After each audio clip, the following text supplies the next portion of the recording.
Wake up, wake up, wake up, and stay woke. Cause this is the Ball Hog Sports Talk with your boy, B Brown, ESQ, aka the Ball Hog, aka the Mouth of the South. This is the place where sports, business, and entertainment collide. And we're gonna give it to you rough, rugged, and raw. So come get you a spoonful, like some grits with butter and salt. You know how we do it in the South, y'all. Make sure you do not get caught in your feelings. Strap on your seatbelt and enjoy the ride. Come on, let's go.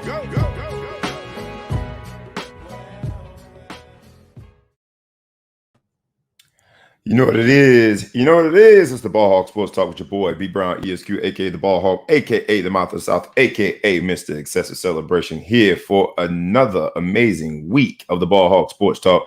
And in this particular episode, this episode is entitled In a RECLASS of Their Own.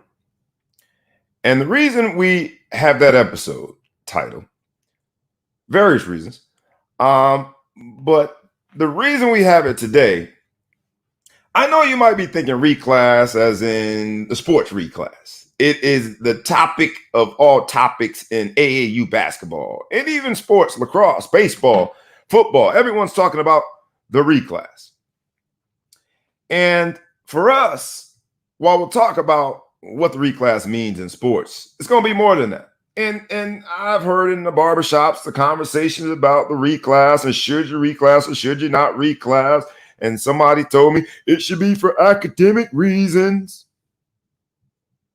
I don't think those two are separate, because if you do well in sports, it gives you more academic opportunities. But we're not here for that. We're talking about a different RECLASS. This RECLASS is about the fact that most of my friends, good friends, have invited me to places like Martha's Vineyard this week to eat a lobster roll. Or they've invited my family and I to join Jack and Jill, an organization that has been, let's say, pretty exclusive for people that are well off. This RECLASS is going to be a lot about that.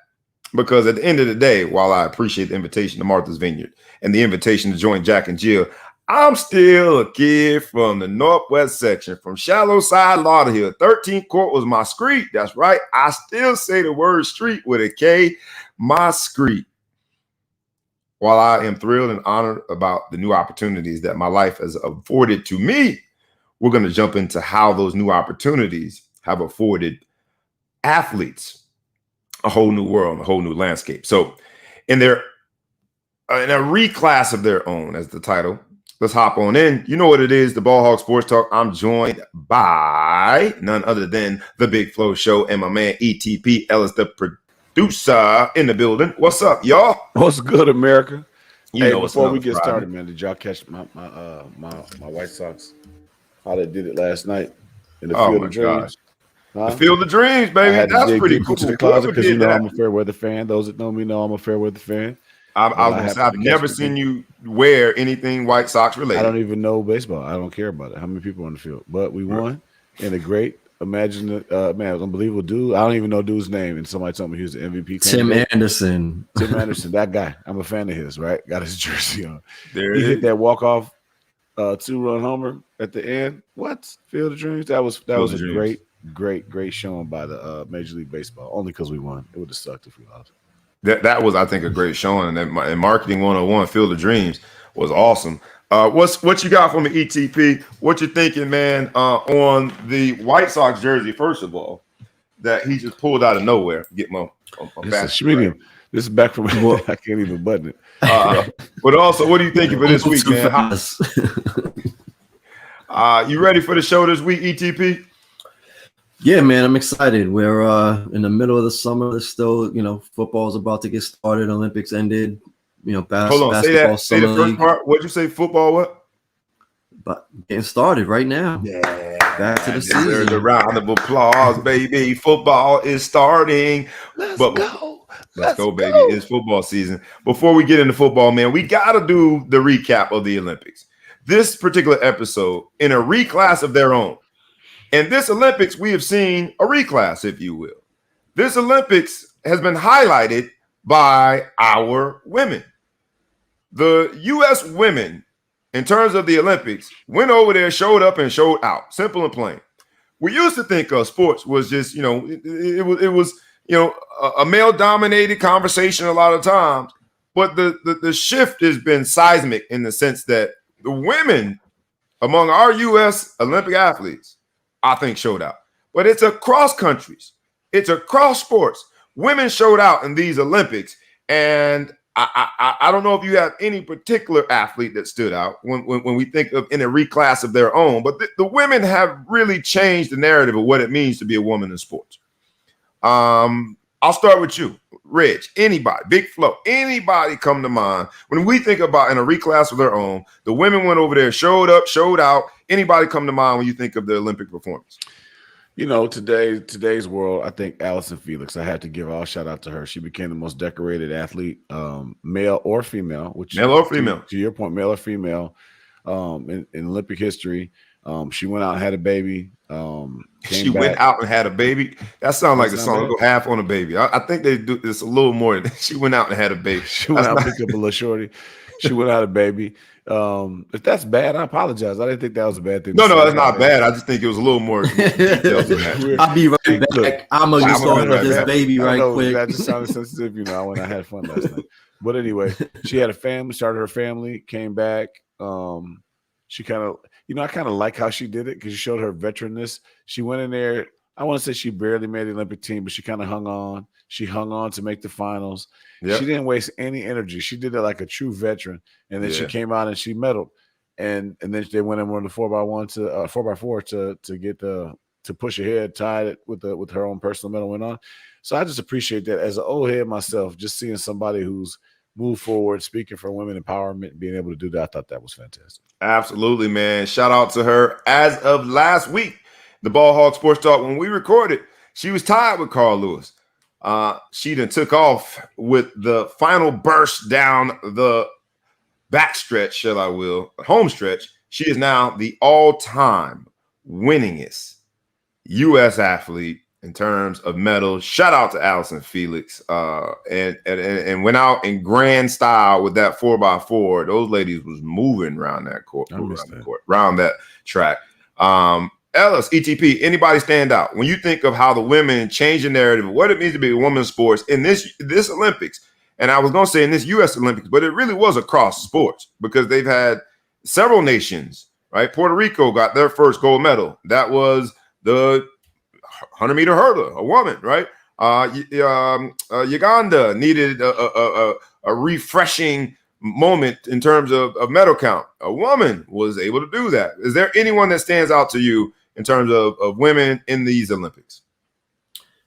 Yeah, I think there's two. One, I mean, to be fully international about it, I think, obviously the Jamaican track team is just ridiculous. And the fact that they won the 4x1 and, Elaine Thompson-Herah breaking FloJo's Olympic record and basically doing only what one other runner has done and sweeping the 100 and 200 back-to-back Olympics. She's definitely, put her stake in the ground. Usain, when you do something only Usain Bolt has done, I think you're in good company. So that's big. Obviously, and then Team USA women's basketball, like it's not really that big of a deal, but they won 7 gold medals in a row. They haven't lost a game since 1992. That's dominance on a level that I don't think you've seen anywhere. So absolutely. And shout out to them, man.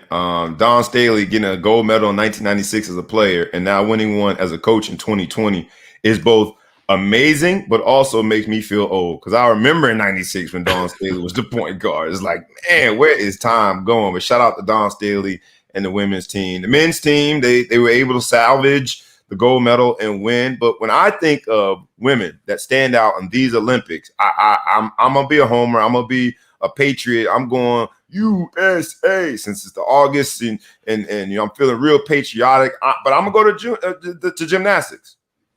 Suni Lee getting it all around after being put and thrust into an amazingly tough situation. We've talked about Simone Biles ad nauseum. But here's Suni Lee, and then the other young lady, Jade Carey, on the floor, went out there and did her thing. And again, both gymnasts were put in a tough situation because no one expected Simone Biles to have that situation, the twisties, the mental health issue on that stage. And Simone Biles was the captain like no other captain in terms of where she was from a platform to the other gymnasts. So shout out to those gymnasts that were able to do their thing. The women are making, I think, a statement when it came to these these Olympics. Again, I'm trying to be too much repetitive. These Olympics, the women showed out, man. So shout out to them. Other storylines in the Olympics, though. How about the French marathon runner who, on his way to, I think he got 5th overall. I don't remember what place he got overall, but it was captured him knocking over a whole bunch of waters before grabbing one water. Do y'all think that he cheated?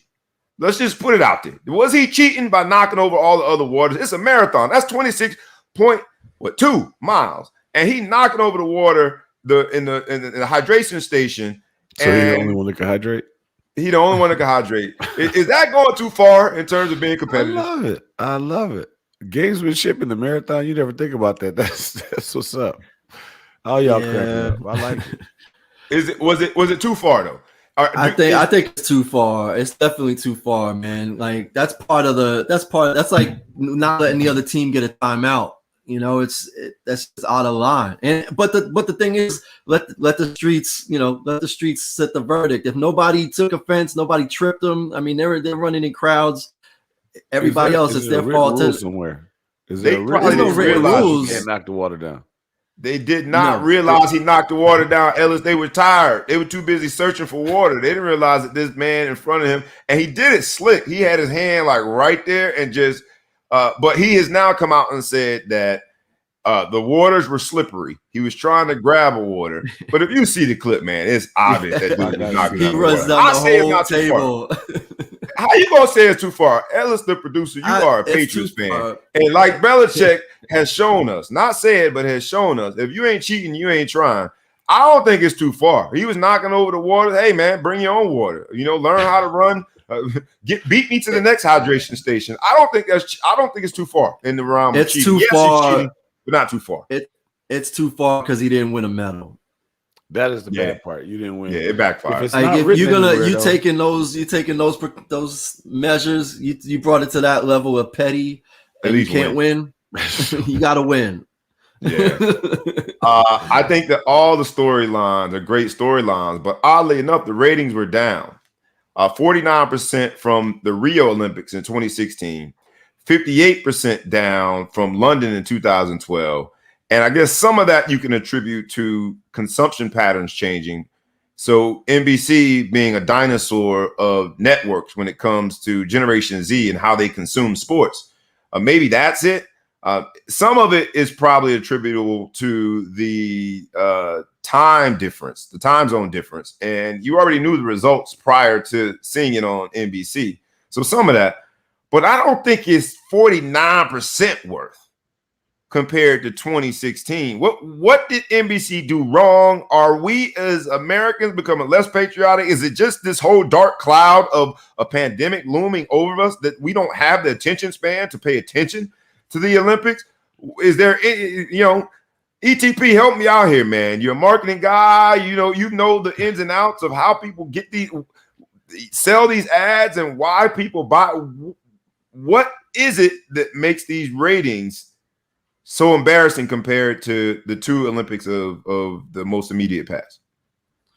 Yeah, I think there's a few different factors. One, for sure, time zone difference. So anything that we're seeing on the delay, social media has told you who won and news reports. So when they are actually, you play it in prime time, Eastern time, it happened in the morning. And so right. I think that has a lot to do with it. Whereas that was Rio, yesterday's news, man. You watching? That's yesterday's news, right? And you watch the highlights on Twitter and Facebook and others. So that's a big part of it. And also people are going outside. Like we've been locked in the house for so long, and I think that was a part of it as well. People just getting distracted, going on their vacations and and doing other things. But the time zone difference definitely hurt it, just because everything is real time now. And when you're broadcasting, and then the last thing is NBC really fumbled with is that a lot of it was behind a paywall. A lot of stuff you couldn't even find. You had to download the app and you had to pay to get the live stream. Yeah, I hate that, man. When I click on something and it tells me I got to pay, it's like the Allen Iverson practice interview. Paywall. I ain't paying to see something, man. What you talking about? I get the information from Twitter. NBC, I think, did drop the ball when it came to that. But something's going on here, man, because 58% versus 2012. Down 58%, down 49% versus 2016. That just seems to be a little too far of a slippage. Technology is not the only reason you can explain that, and the time change. But we shall see. I hope this is not something that will haunt the Olympics going forward, because these athletes have already been on the wrong side of compensation. Right? Our U.S. Olympic athletes don't get paid hardly nothing unless they win a medal. And even if you win a medal, it's not a ton of money compared to what other sports are making. There's still this element of amateurism when it comes to the Olympic world, the Olympic sports world. But that's changing, right? Because if you look at the social media followings increase of some of these athletes, it has been crazy. The top 5 athletes in terms of social media increase were, you got it, women. They are in a reclass of their own. Women, when it comes to the world of athletics, and specifically when it comes to Olympics, are in a reclass of their own. I love to see it. I love to see this seismic shift. And then you got all of these name, image, and likeness opportunities for college Olympians now. This same Suni Lee is now a freshman at Auburn, and she gets there with a whole lot of opportunities that most freshmen don't have, revenue generating opportunities that freshmen don't have. But I think it gives us a perfect opportunity to pivot into name, image, and likeness, because there's a new frontier and things that used to happen in the back channels. We talked last week about the freshman that got Mark Wahlberg gave this freshman Ohio State a pickup truck. And the dealership posted about it. I got scared reading it. I'm like, oh gosh, well, you know, because we feel like they gonna switch the rule back and make it like, what are you doing, man? You can't be telling everybody that. But we're in a new frontier, right? The whole concept of name, image, and likeness is in a new frontier. But because there has not been a federal mandated, widely accepted federal sort of implementation of what name, image, and likeness is, you got these state laws that are running, I think, afoul of what the implementation looks like. Meaning, for example, you got this Dr. Pepper commercial where the quarterback, DJ, who I never will try to say his last name, but the quarterback from Clemson has this Dr. Pepper commercial, but he can't wear a Clemson jersey. Because in South Carolina, there's a rule that the universities can't be represented in this name, image, and likeness, this new name, image, and likeness world. I think that might be universal. It might be universal? Yeah. No, I don't think so. I don't think it's every state. I think some states allow the university to represent it.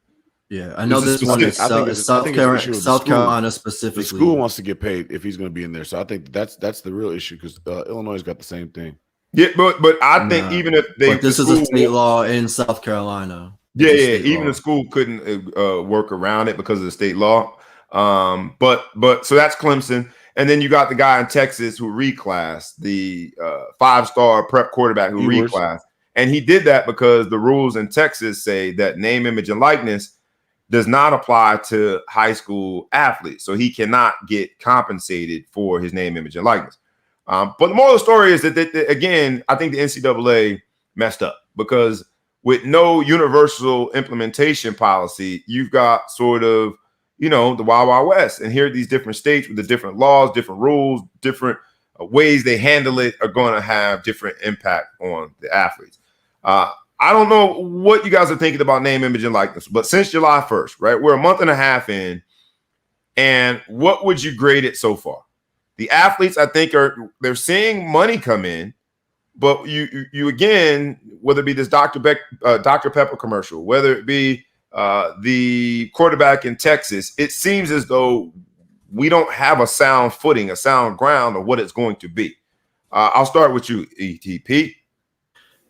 Yeah, so I think it, like we said, it's messy. It's been messy from the beginning because there's no oversight for sure.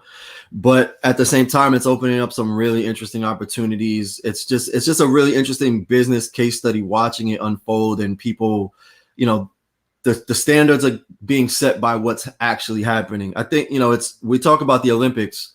Somebody needs to, one thing that hasn't really been mentioned that much about the Olympics, like Jay-Z is a marketing genius. How is he able to sponsor an entire country in the Olympics? Right.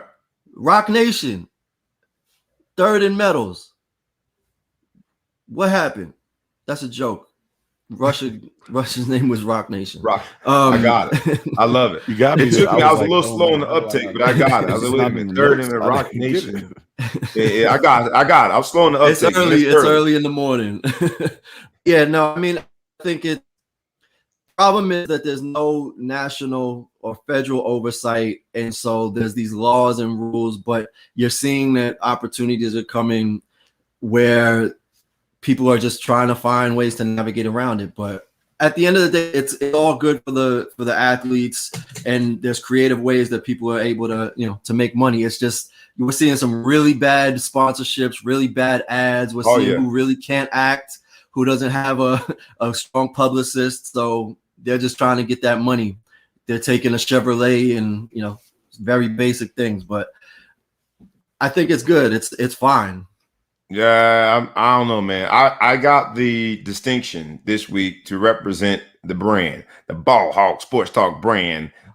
Yes, I was there as myself, B Brown ESQ, aka the Ball Hawk, aka the Mouth of the South, aka Mr. Excessive Celebration, but represented the brand on The Odd Couple. And I thank Chris Broussard and Rob Parker for having me on. But the question was about name, image, and likeness. And they asked me what was my take on it. And I said I kind of have a love-hate relationship with it, because I see the light at the end of the tunnel, but the light is not that bright for me right now.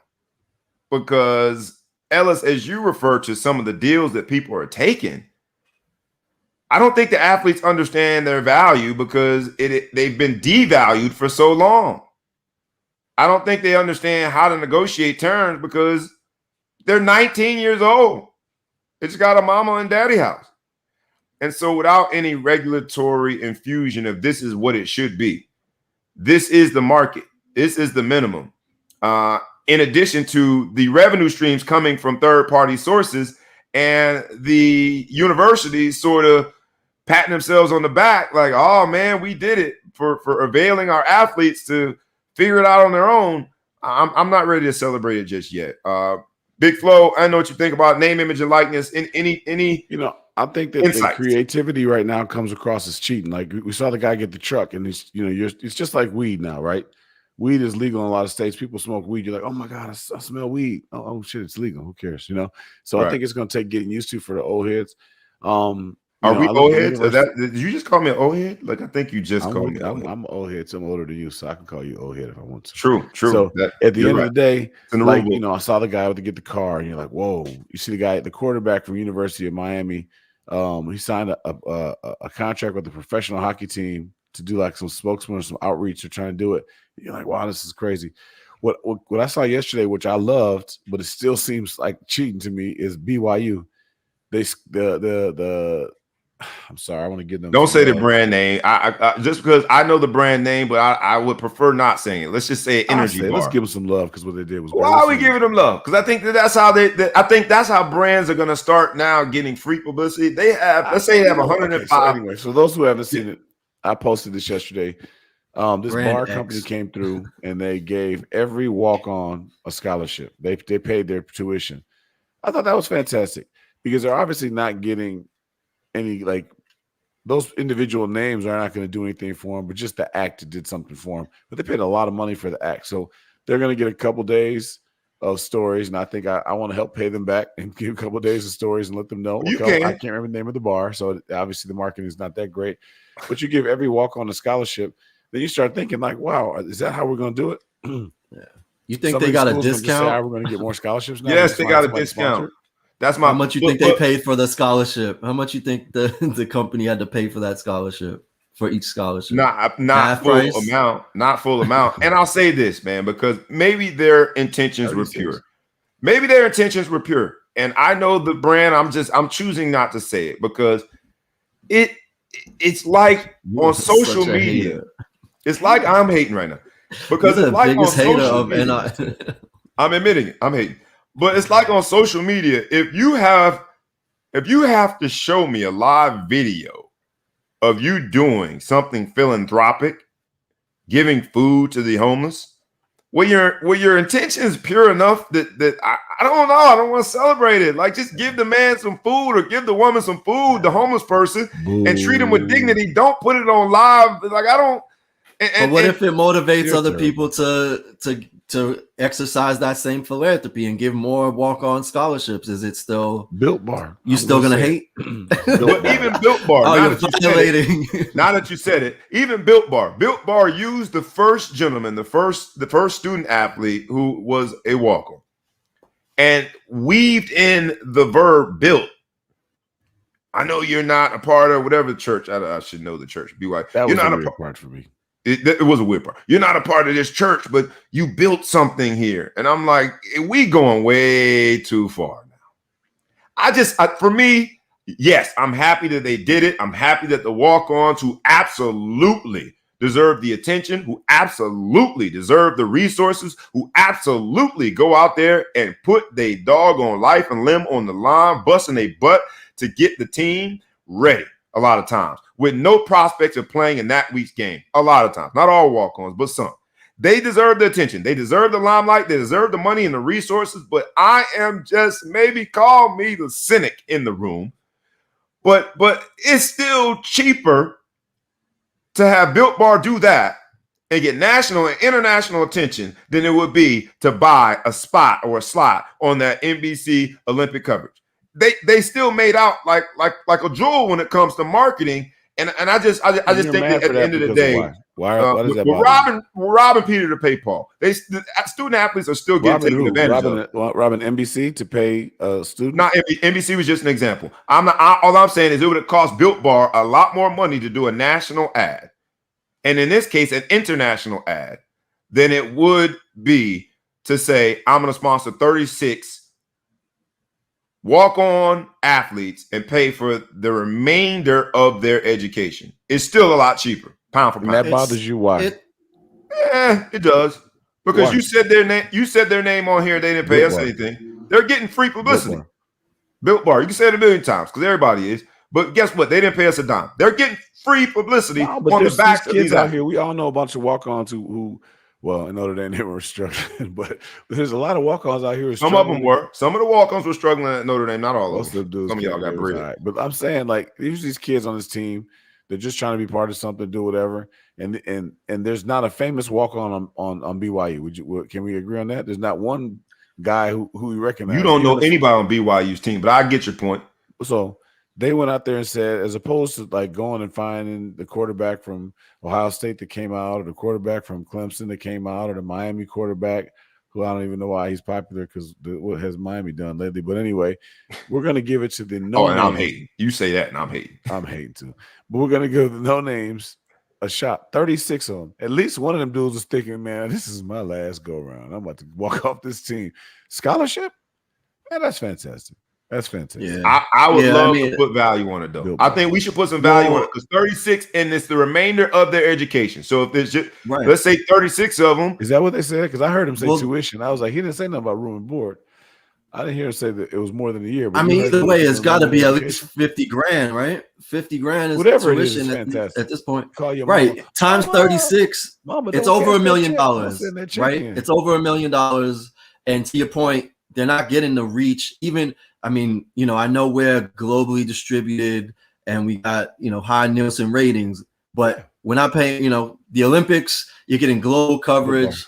They paid $1 million, paying $1 million a year, right? If it's 36 or, you know, whatever the number is, back of the envelope. But like you said, you're not going to be able to name any of those walk-ons. So in reality, the media return on that, they'll get some good publicity for being a philanthropic brand, but you're not getting the level of marketing value that you get from if they bought $1 million advertisement on any network, right? So I saw some of the Notre Dame walk-on community, my brothers, and we don't at Notre Dame. Let me make this clear, and this is true. There isn't much of a distinction.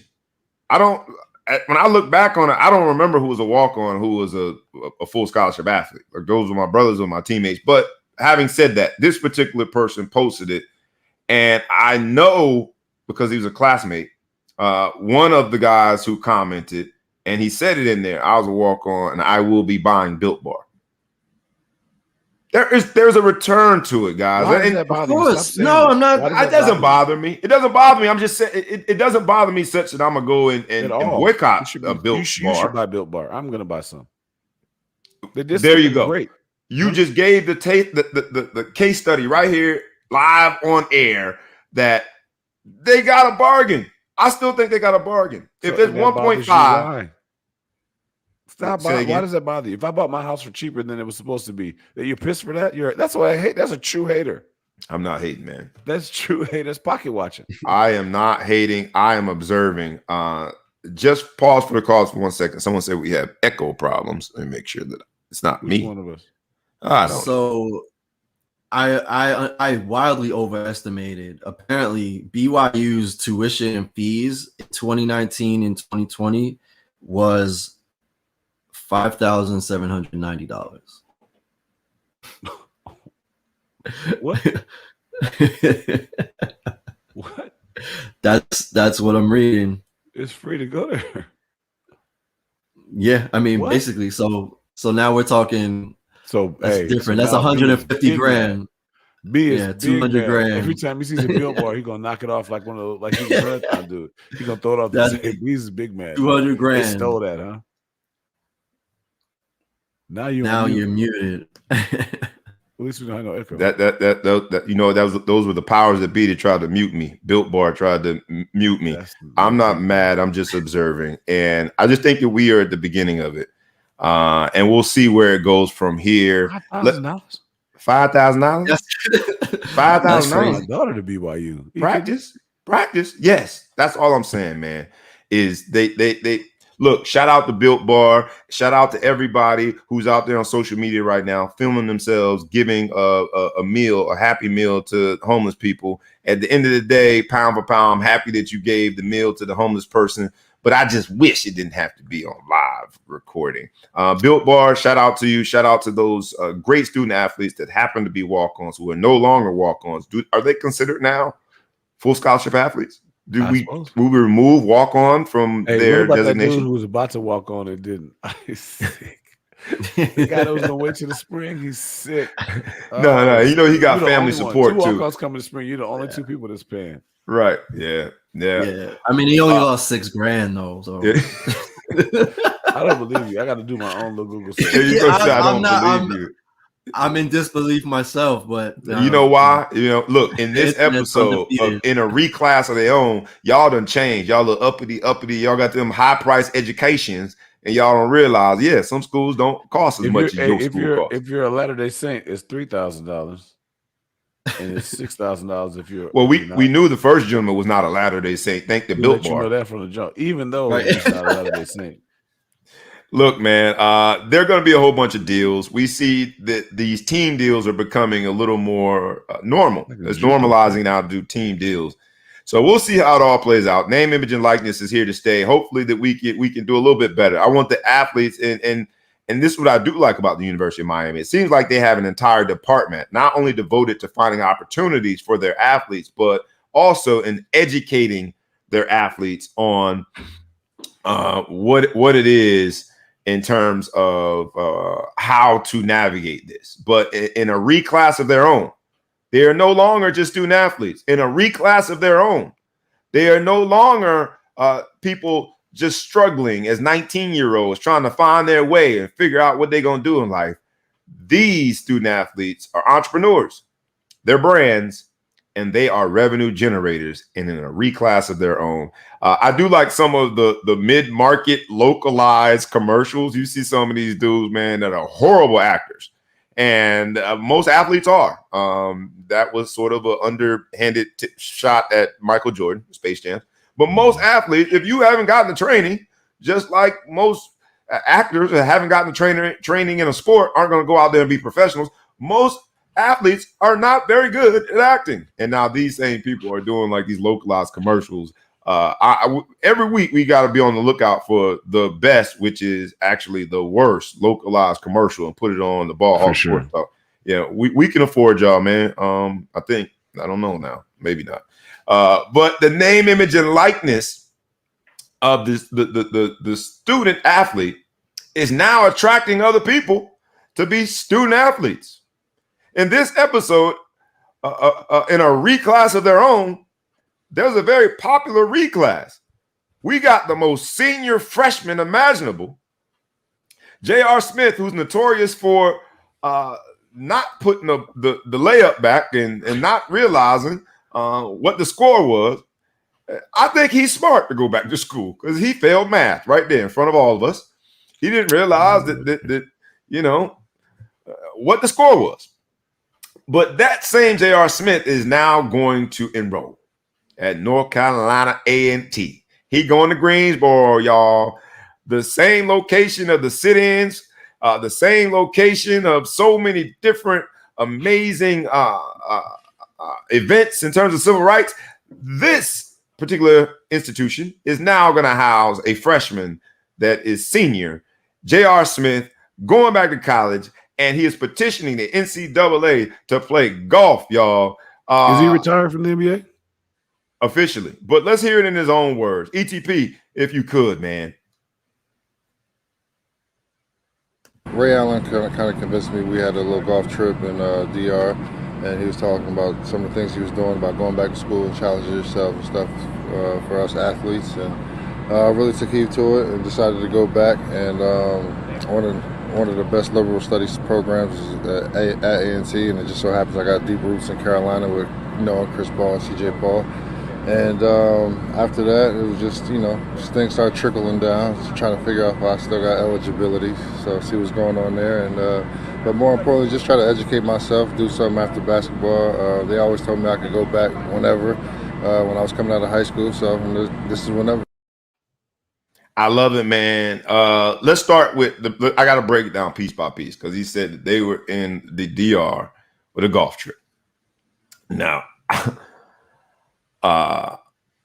the DR is known for a lot of things, and golf is one of them. But I'm glad he added the golf trip part because I'm sure Ray Allen, like, man, don't be telling my wife we was in the DR. But among the things that they did in the DR, they discussed school. And shout out to J.R. Smith for deciding to go back. You can go back anytime and graduate. This is any time for him. Is this going to be a trend? Now that you got name, image, and likeness, so they don't got to be some poor students. They can still make money while they are there. I'm pretty sure the NBA is going to reverse course on players being able to come right out of high school again. And when they do, will we make this a new trend? People going back for their degree. He knew the program. He knew the studies that they were strong in terms of liberal arts. He knew how to say eligibility. He said every syllable of it. J.R. Smith, this might be the new trend. What do y'all think? I think personally, first of all, he can't play, right? Your clock starts as soon as you start at college. So no, he's going to play golf, not basketball. He's playing golf. Matter. If you go to regular college, your clock starts for your eligibility that same year that you start. It doesn't matter. But in that sport. You remember Chris Weinke and Chris Weinke didn't go to college. But neither did J.R. Smith. J.R. Smith went straight from high school. He was the last of the Mohegans went straight from high school. He did. He committed to UNC, but he never stepped foot on UNC's campus. He went straight to the league. So he can do this. Yeah, he's right. He's good. I'm right. I'm wrong. I thought he started. I was going to ask you where he went to college, but he committed to Roy Williams and UNC and decided not to go. Okay, so I'm wrong. Yeah, he'll be able to play. It doesn't matter when you start. I thought that he started somewhere, went to the NBA, and thought that maybe he still had some eligibility for golf. But it doesn't matter. Once you start college, your eligibility for all sports starts. But I'm wrong since he didn't go to school. I should have guessed that because he doesn't come across as the most educated guy in the world. And you said earlier in the show, I'm hating. How you gonna do that? Come on, man. Man, JR earned it. That's that man going back to school. Shout out. We celebrate education, baby. Go back to school. I just hope he does. He's probably gonna pledge. What you think he's gonna do? He's gonna be online. He's definitely gonna be online. He's definitely gonna pledge. ETP, is this the new frontier? Athletes going back after that because look, with the overtime league, with the G League, with the NBA probably going to reverse course with international opportunities. These players at 16, 17 years old can make money. And so, hey, at 32, you're still young, go get that degree. Is that a new thing? Is this going to become a new thing? I hope so. I'll tell you, I'll go on the record. This is my favorite sports story of the year. Like the layers to this, it's bringing more love and more attention to a HBCU, which is very important. It's challenging the NCAA to really start with the eligibility, and better than a former NBA player that was, I think he was an all-star at some point, maybe not, but maybe once. Played on some good teams. He's known, right? So if there's anybody that's going to push the envelope, it's somebody that has some level of celebrity, which I think is important. It's really cool that he's basically able to take on another sport. The name, image, and likeness makes these things possible, and I think it disrupts everything. On top of the fact that when somebody, our research team sent this to us, Parnell sent it to us, and I was like, shout out to P. What up, P? This can't be true. This can't be true. So just the fact that it sounds so absurd, but it's 1,000% true. And from what I understand, he's actually really good at golf. So it's not just a publicity stunt necessarily. You think he's trying to get a scholarship? Yeah. Well, that's the question. Is he paying for it? He could just walk around campus with no shirt like he does, go to the football games, go to homecoming and the pep rallies. It helps the school. So I wonder if he's writing that check, unless he's making a donation, the J.R. Smith Scholarship Fund for NCAA. He go walk off the course if you don't get a scholarship. What I want to see is the first day he's on campus, he's on the golf team, and he walks by in the basketball squad. That's got to be a deflating feeling. But like, wait a minute, I'm not even the best basketball player on campus. You think he's going to play intramural basketball? He better not play nothing. He better not play nothing. You gonna stay in the dorms? Everybody on campus, hold your lady a little tighter, man. Because J.R. Smith is taking off his shirt, doing anything and everything on campus. It's going to be a problem. But that is a great story. I give it to ETP. This is an amazing story. But even North Carolina A&T on this episode in a reclass of their own. North Carolina A&T technically is a HBCU, man, but all the success that they've had, I went to that campus in Greensboro and saw that track, and I did not immediately think that there was a distinction between the PWI and the HBCU track program. When I saw their program, they have been in a reclass of their own. I think this is going to enhance the brand even more, but more importantly, I think it does show that education still matters. Education still matters. And I hope that when other NBA players who are thinking about retirement and contemplating getting their degree, when they think about it, I hope they listen to this clip, because you can tell he's actually researched what the school has to offer for him. The golf component of it makes it J.R. Smith-like. It has to have a weird twist to it because it is J.R. Smith. He has a 5 handicap, so he absolutely can go out there and compete on the golf course. But I agree with you, ETP. This is a great story, not only for North Carolina A&T, but for what the whole value proposition is for athletes and whether or not they have a degree. Shout out to J.R. Smith in the reclass of their own episode. He definitely is doing that by becoming the oldest, richest freshman in the class. We can say that safely, right? Yeah, I think so. There are other contracts talking about rich. In the reclass of their own, people have leveled up. The contract terms, the contract negotiations have been in full force. There's also some people that leveled down. In a reclass of their own, Dennis Schroeder and Victor Oladipo. Dennis. That's how you gotta start that story. But before we get there, hold on. I'm sorry. I'll be remiss if I didn't say this. Please, I ask you, matter of fact, I was gonna say implore. No, I beg you to please like, please comment, please share, tag a friend, tag a foe, tag anybody that you know. Make sure you subscribe in the podcast world. It's the Ball Hawk Sports Talk with your boy B Brown ESQ, aka the Ball Hawk, aka the Mouth of the South, aka Mr. Success Celebration, here with the Big Flow Show and ETP. Ellis, the producer. Y'all show us love, man. It won't cost you nothing. Ain't no name, image, we're gonna and start charging. If y'all Start start watching, charging. we're gonna start charging y'all. We'll start charging. So please go ahead and show support by liking, commenting, and sharing. All right, and then make sure you subscribe. In this week of the contract world, contract lawyers around the world are looking at Dennis Schroeder and Victor Oladipo for examples of what not to do. Dennis Schroeder first had big bank. I'm talking about big bank thrown at him by the Los Angeles Lakers. He decided instead to forego that. And now he is signed with that team up there in Massachusetts for a lot less money. I think he had a four-year, 120 something on it. He had a lot of money thrown at him. He decided not to do it, and now he's going to be playing for 5.9. I think 4 years, 84 million was offered. 4 years, 84 million, and now he's going to play 1 year for 5.9.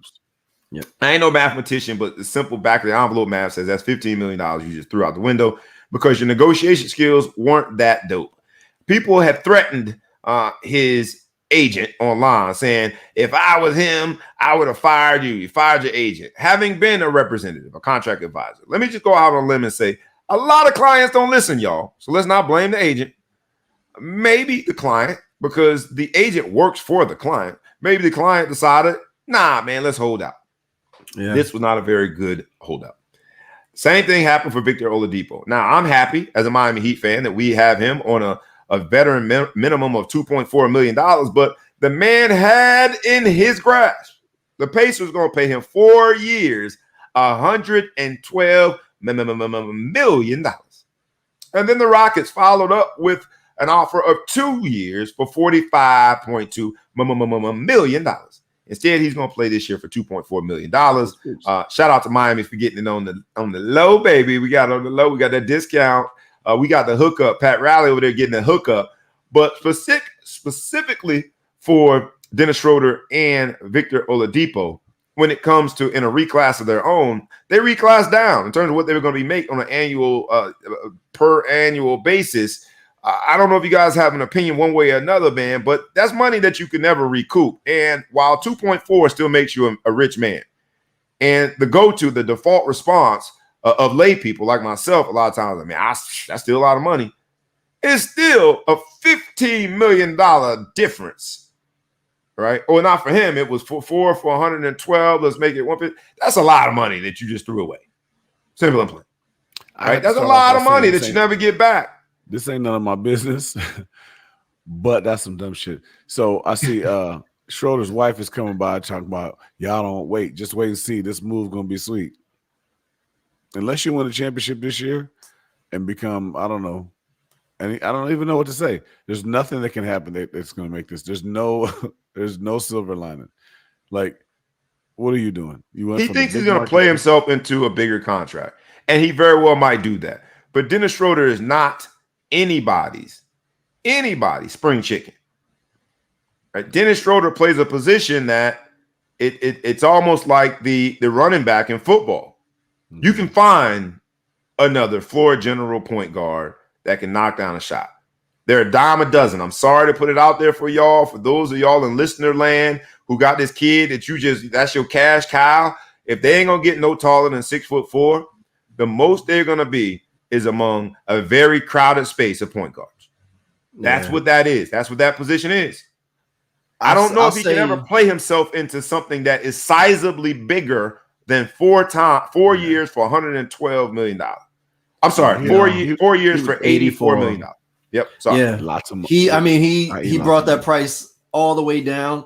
But at the end of the day, I'll take an unpopular opinion. He's winning. He fumbled that bag so hard, but his wife is riding for him. Riding for him. And so two things. You know that he's the one that made the decision because she's coming out defending him. So but she's riding. Yeah, They're not making 20 million in the house this year. They're making 6 million. Granted, he told her still a lot of money. All the sacrifices, baby. You can have all the Fendi bags you still was gonna get. I just won't buy nothing for me. Yeah. Either way, he that's a win. She's riding for him. I'll give it to him. I'll give you on that. He made one right decision. He made one right decision because she riding. She is riding, baby. That is ride or die. Because you know, she look like you married to the wrong person.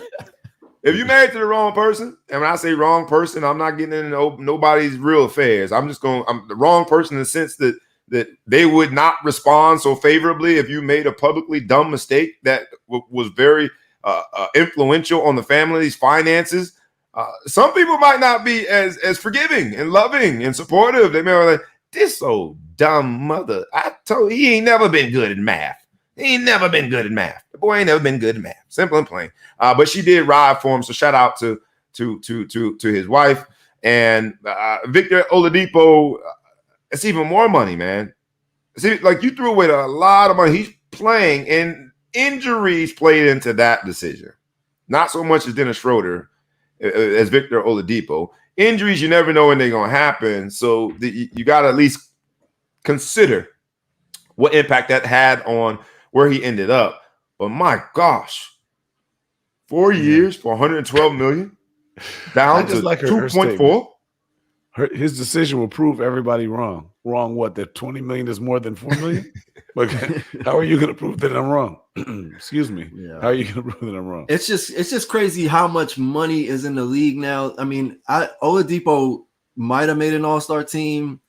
Schroeder's never even been in the same building. I don't think he's been to All-Star Weekend. So you don't even get to go to so based on that, it just shows like these guys think that they can make so Dennis Schroeder's always money. in the talk. He was always in the talking for 6th man of the year. So he's gotten hardware. I don't know if he's ever won it. He's been in the conversation for 6th man of the year. But you're right. I mean, I love this comment by one of our live viewers. My man, what's up, Alvin Miller, says, if you turn down all that money, it's because of your wife. So she has to ride now. I think he thinks that the missus had something to do with turning down that money. She got the battery in the back. She put the battery there. We good. You better than that, baby. You better than that, baby. So we might be reading it wrong, Ellis. We might be giving her too much credit. What she didn't put in there footnote. I told him not to take the bag because we was gonna get a bigger bag. She supported him that much on the upfront. Then either way, she's riding for him. She's riding for him. She's not leaving him out there. She rode him off a cliff, or she's helping. She's helping him lick his wounds. Who did she call? I need to make a quote and make a statement. She posted somewhere like, just sit down. Look, I'm a clown. Everybody thinks I'm a clown. Don't talk about me. Don't come. Right. Don't be coming to my husband. Something bad happened. Right. In other contract news, in this episode of in a reclass of their own, most of the reclasses have gone up. Luka, we knew he was going to get paid, but now it's a fact. Luka got all the money. Back up the Brinks truck and give Luka whatever he wants. They showed up in his country. And Mark Cuban showed up with a Hall of Famer, Dirk Nowitzki, with him just to make sure that Luka was going to take the bag. Lionel Messi, he's so rich that he bankrupted the whole league. Has gone on and made even more money. Or not more money, but has continued to bring in astronomical contracts. Romelu Lukaku, I think I pronounced that right, made a whole bunch of money. And he also, when you make so much money that what was his first name? Lamelo? Say no, Lamelo. Romelu Ball. Romelu. This dude said Lamelo. Romelu. Did I say L? Romelu. I got my mind on Lamelo, I guess. Somebody else that might have negotiated himself into some more money, Isaiah Thomas. The IT department went straight Mamba mentality and scored 81 points in a pro-am. A pro-am? Yes, a pro-am. He scored 81 points. Get a man his love. Make sure he can smell his flowers while he's still alive. He went into an emotional response and said, they gave up on me. And NBA players have come out in support of him. You think an NBA team is going to are they going to fall for it? Because the Celtics didn't fall for it when his sister died and the whole world was, sort of supporting IT and pulling at the heartstring. The Celtics like, yeah, that's cool, but you ain't getting none of this money. Will another NBA team step up and go get Mamba version 2? He scored 81. The only other person that's done that I know of is Mamba. Are they going to give IT some money? Somebody, somewhere, please. I think somebody. He got to be better than somebody that's out there. This Ricky makes Schroeder got $4 million. What's his name? Ricky Schroeder. Dennis. She said Ricky Schroeder. This makes the Dennis put a silver spoon in his mouth. Ricky Schroeder. Kawhi's extension. We all knew he was going to get money. He's in a reclass of his own. He got the bread from LA. He deserved it, man. He balled out again this year. But to me, the story of all stories when it comes to the contract world this week is the slow and steady turtle. He's never made more than $7.1 million in any given contract that he has played for. But this man, when you talk about in a reclass of their own, this man, because of the class and the dignity and the leadership in which he displays, 137-year-old Udonis Haslem has been re-signed by the Miami Heat. They say he can play for as long as he wants. They're going to keep re-signing him. Lord, where do I go to get that type of job security? Shout out to UD, baby. Miami, we treat our veterans right. We not like the Knicks. We not like the Knicks that carry their veterans out. They got Charles Oakley looking like I don't know what, a deranged man dragging him out. They making Carmelo Anthony go through metal detectors. They don't even know who Patrick Ewing is in the Garden, asking them to show extra ID. They don't know how to treat their veterans. But in Miami, if you don't want your owner all up in the videos, y'all come down and play for Miami. We need a few more free agents, baby. I love that what they did with UD. Shout out to UD in a reclass of their own. It goes to show these young athletes, in all seriousness, if you do things a certain way, if you are a good leader, if you are a person in the locker room that others gravitate to, if you can, he's never been in anything messy. When he got the technical foul, it was a surprise to everybody when he got the technical foul last year because he's done things right. There is a way to be slow and steady, have an identity and a brand such that people will do right by you. And Udonis Haslem, to me, is a quintessential example of that. Any other contract news you guys want to get into in a reclass of their own episode before we move on to another topic for the week? The only thing I want to call out, just for those that aren't aware of the way soccer contracts work, is for Lukaku to go to the team, to Chelsea, they had to pay $400 million to the team that let him go. So when they make trades, it's not just the players that get the new contract. The teams get paid. So Lukaku's deal is the biggest in history for soccer, but he's only seeing a fraction of it, and $400 million is going to, just because they have the transfer rights, which if you put that into the NBA, I think it would change. So it's, the Miami Heat keeping Udonis Haslem on the roster for a league minimum. It's a couple million. He's never really made that much money. It's an interesting advisor role with a uniform on, because he's not going to play. But it's, to your point, the longevity and the Miami Heat definitely are an organization. The way they walked Dwayne Wade out, they brought Jimmy Butler over because of the way that they treated Wade's way out. He really appreciated that. So hopefully that played out, because the flip side of that is Isaiah Thomas in the Celtics. As much as I'm a Boston fan, I'm from Boston. They gave him a raw deal. His sister died. He had hip surgery, and they just let him go. And then his career hasn't been the same since. And now he's talking about going back to them. So we'll see. Celtics or Lakers, I think, is where it's going to go. Check. Everybody want that check. He'll go back. He said he want to know if that Ricky Schroeder deal is still on the table. He said, "I'll take that." Let me get that. Let me get the Ricky Schroeder special. He'll call Ricky. Dennis Schroeder, just know that if we ever see you in public, there is only one of the three that is calling you Ricky Schroeder. That is not me. That is the Big Flow Show himself. You had your chance for a silver spoon, and you gave it up. You gonna be Ricky Schroeder to me until you do something. In this week's Lamelo Watch, Lamelo. Who? Lamelo. You know what it is, baby. Lamelo Everybody goes to the summer league flying commercial, but not Lamelo. He in a private jet heading out to Vegas, baby, sponsored by Puma. And because of Lamelo being who him is, Jello's getting the opportunity, man. And I'll tell you, man, Jello's balling. Now, it's only been 2 games, but he's averaged 13 points. He's shooting at 50% from the 3-point line. He hit basically a half-court buzzer beater before halftime. I don't know if it's going to be Charlotte, but Jello might get a shot in the NBA, man. And if so, LeVar Ball for the Nobel Peace Prize. I don't know. I think, it is all connected through Lamelo. But I think Jello going to get an opportunity, man. I don't know if y'all seen him play Summer League, but he hasn't looked bad. He looks like he belongs. Yeah, we're gonna have to rebrand this segment to the weekly Jello's Brother Watch. Because Jello is putting everybody on notice. Yeah. Jello's the real baller. Yeah. I think Jello should go play football. I think he can be we finally found the real ball. You think he should play football? He does look like a tight end. He does look like a tight end. I'll give him that. But shout out, man, to Lamelo. Because of you, Jello got an opportunity, but Jello had to do what you had to do. I can open the door, but I can't keep you there. And I think Jello is making a very strong case for why he should be in the NBA. I had to end at least my segment. Y'all about to hear some dog barking. You got a dog barking? No words, man. Hey, because I started talking about LaMelo. Here come the dogs, baby. They know a real dog when they hear one. But the NFL Hall of Fame, and this makes me feel old. Charles Woodson and Peyton Manning, those were my contemporaries in high school.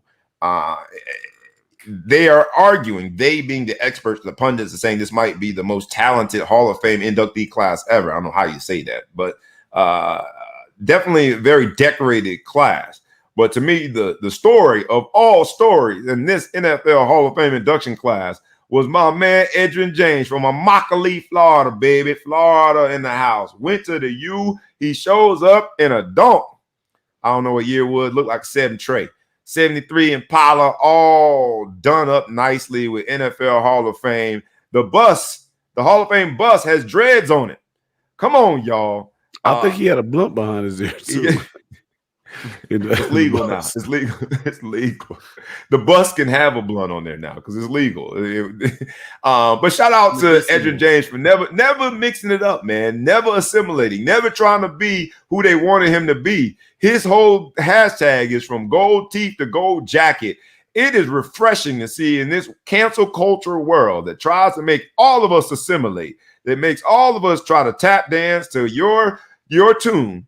Edgerrin James never had to do that, and he has had an unbelievable amount of success after football in the business world. Shout out to Edgerrin James. Shout out to the whole NFL induction class, man. What a great class. There's always going to be arguments of who shouldn't have belonged, who shouldn't have been. Supposed to be in that class. Bryant Young's supposed to be in that class. They're tripping. I agree that we homers, man. We know the name, but you play with him. You got to at least qualify. He's a baller. He is a baller. Instead of who? That's the problem. Instead of you. Don't do that. Come on. Now we're going to get into that. Who are you going to take out? Because a lot of people say. Is it limited? Is it limited? It's not limited. It's a certain number every year. Nah, yeah, I don't think baseball was limited, but then I thought football was just you got voted in, you didn't get voted in. I think there's a certain number of contemporary players and a certain number of legends that get in every year. What you want.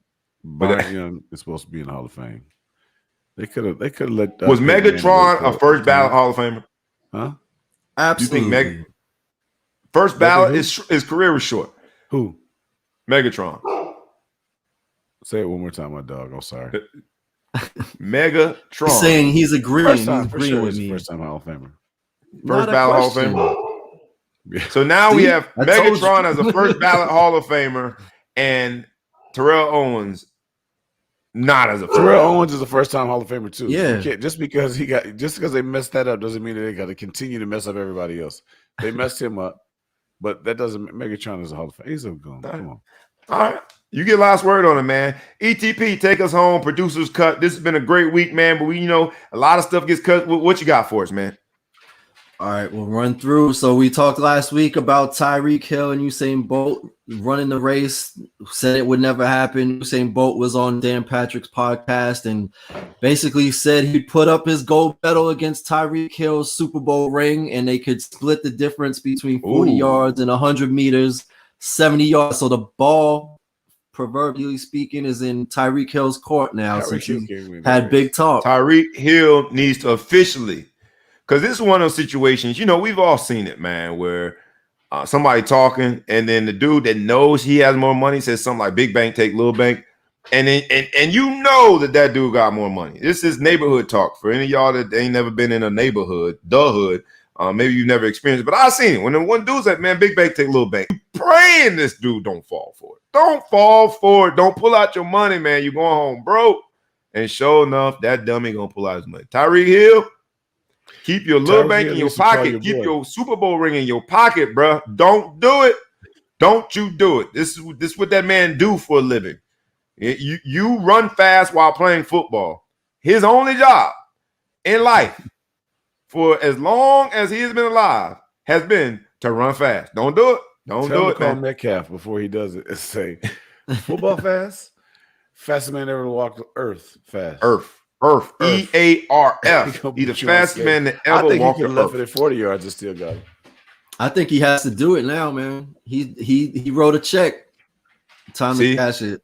That's the battery cable on your back right there, Tyreek Hill. That's the one that's gonna laugh when you walk home with no Super Bowl ring and a whole bunch of egg on your face. No, that's the one who laughed. I'm saying he should have never said it. If he didn't say it, he shouldn't. He opened the door, and now Usain Bolt's willing to walk through it. Hey man, you ain't got to cash that check, bro. You know what I mean? You wrote the check. You know what I'm saying? The only way Tyreek Hill wins is if there's a snap count and Usain Bolt don't know it. Usain Bolt playing corner. First down. What else you got for us, man, in the producer's cut? And for those of you who are new, listen, we do this producer's cut because every week we got to decide so many riveting topics, and we love to argue. Debate. So Ellis, the producer, decides what goes in, what goes out, but all of these things deserve mention. Back to you, ETP. All right. So going back to your hate-filled speech about publicizing philanthropy, Andre Drummond was at his house. His 2-year-old son was at the edge of the pool, fell in, and he jumped in and saved his son from drowning, and then posted the surveillance video from his own house and tweeted it and said, all superheroes don't wear capes. After he saved his son. Man, I think that was a shout out to it was sort of a, F you, Dwight Howard. Yeah, you put on a cape in the dunk contest as a big man, but I got a real cape. This does go in the category of, man, I don't need to see you saving your son. I saved somebody in the pool too. Y'all didn't see a video of it. You ain't see a video of it, nor will you ever do it. You know what I mean? But hey, since we putting it out there, Andre Drummond, look, I saved somebody in the pool too. But no, I joke, but I say in all reality, I'm happy his son is safe. I'm happy that he was there to make sure that situation was not a lot worse than it ended up being. And just a lesson for pool safety, and also teach your kids how to swim. They can, they got baby swim lessons. So just amen to that. Public service announcement.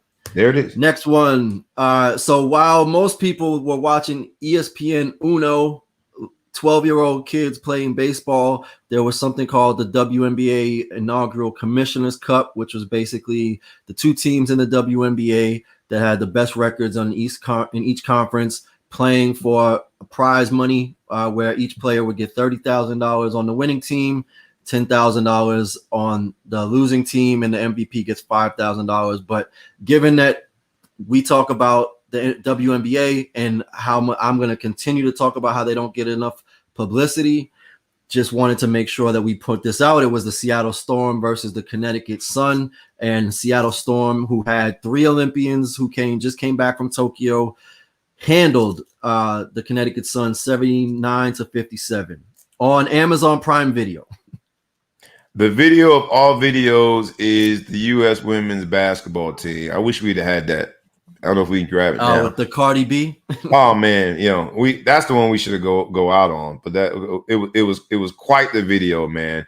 And I agree with you that we got to do more. And so here at the Ball Hawk Sports Talk, we are committing to do more. We are going to have an official WNBA game watch at some point. I know of the 3 of us, I'm the one that's always touting the WNBA as being good basketball. But I gotta lead y'all the way. I gotta lead y'all to the way and let you see that this is some good basketball. WNBA Commissioner's Cup being on the deuce versus young kids baseball being on ESPN1.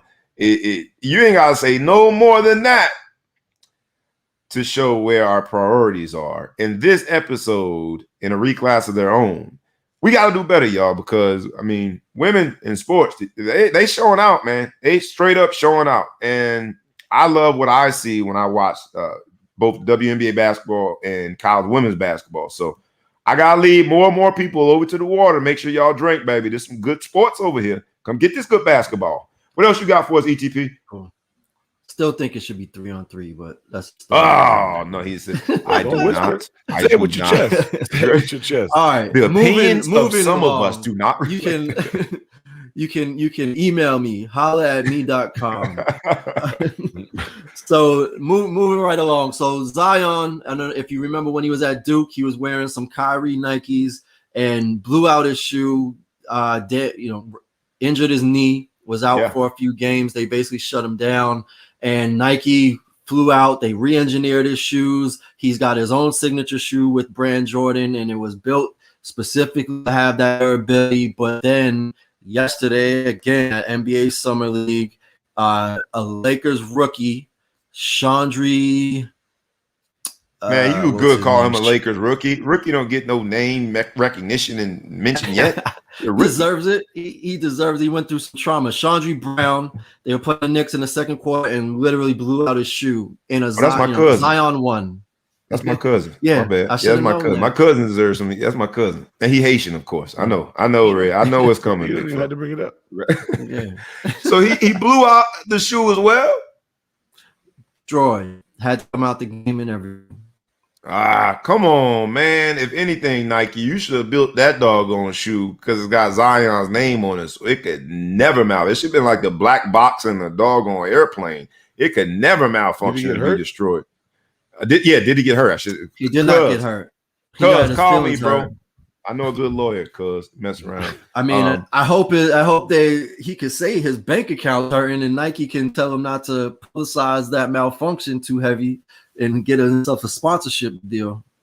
Yeah, that's just Nike. You got to do better. If anything, a name with the Zion logo on it should not malfunction, considering. Because that was the Duke, North Carolina game that happened, right? That was like the biggest game of the year when he blew out his shoe. It was a big game. Yeah. It was a big game. All right. What else you got for us, ETP? So moving to tennis, Coco Gauff, who made it to the second round of 2021 National Bank Open in Canada. She advances to the second round, but she struggled a bit. And when she was asked what was going on with her serve, she mentioned compared her second serve. She had mentioned that she had a similar version of the twisties, comparing herself to Simone Biles. And on the flip side, before you comment on that, Novak Djokovic, who clearly discredited everything that Naomi Osaka was saying about mental health, has withdrawn from the Western and Southern Open in Cincinnati and will not play again until the U.S. Open. He's citing that it is exhaustion and he needs to recover because he's been playing really hard. He just came back from the Olympics where he had twisties. That he got the twisties. He twisted his racket around the net when he had a breakdown. So he needs a built bar. He needs a built. He needs a built bar. No, he needs a hug. That's what he needs. He needs a hug. But he's not gonna get it here. I think karma is the essence of the story when it comes to Djokovic. When it comes to Coco Gauff, I said this before. I said, is this going to be Pandora's box? Is it every time an athlete goes through the mental anguish of what it means to be an elite, superb athlete in certain situations, once in a generation type athlete, is this going to be the Pandora's box when that level of pressure, when that height of a platform, when the international attention and the stage and the lights are brightest, which naturally is synonymous with people in those categories, is this going to be Pandora's box that everyone says that, it's mental health? And the twisties, while being a real a real thing that's been in gymnastics forever. I struggle with it, man. That was the Simone Biles part of the story that I struggle with, because absolutely mental health is real. And it's something that you don't see, like a torn ACL. So it's not for me to diagnose or question. But at the same time, I just didn't want this to be the beginning of everything being explained as mental health. And Coco Gauff, shout out to her and her abilities. But the second serve for any tennis star, for any tennis player, there's an increased amount of pressure on your second serve, because if you mess that one up, then you're giving up a point. And so there's an increased amount of pressure. Are we going to start hearing from, NBA players when they're, the game is on the line when they're shooting a free throw, or, it's a technical foul and they're the only one on the line? That's a part of the nature of the beast, of the sport, of the profile of being that in that role. So again, I'm not trained. I didn't go to school for it. And mental health is something that you can't see, like a bruise on an elbow. But that was my challenge the entire time with Simone Biles and the story, is that I thought people were going to hang their hat on it as an explanation for what is just a part of the sport, a part of our everyday the pressures of inability to deal with pressure. And if that pressure builds even more,